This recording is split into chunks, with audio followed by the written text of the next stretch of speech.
Another interesting performance metric, which is related to the eye diagram, is known as a histogram of the data. So let's see where we can get a histogram that will inform us a way to quantify and visualize the performance of our communication system.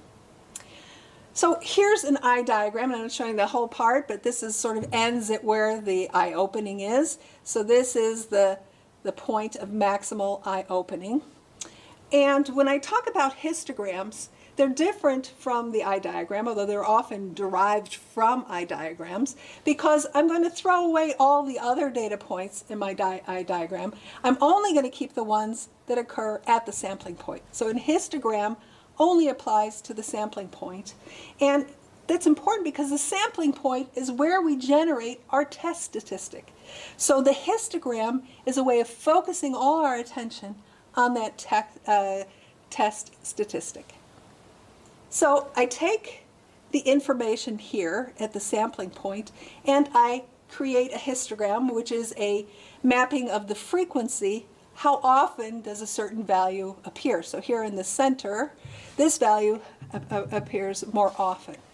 So our histogram, of course, I usually look at it this way, although on an oscilloscope you might see it presented the other way.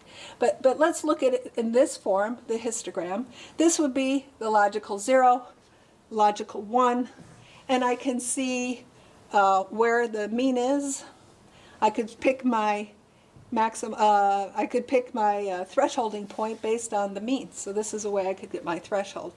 Before we were looking at the eye opening, which would be here to determine the mean, but maybe that's not the best way to do it.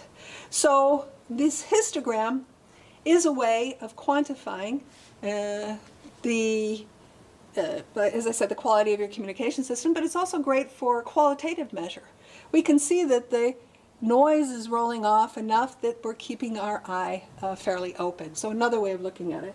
And of course the histograms are directly related to those PDFs, those probability density functions we had for the test statistics, the likelihood that we were calculating.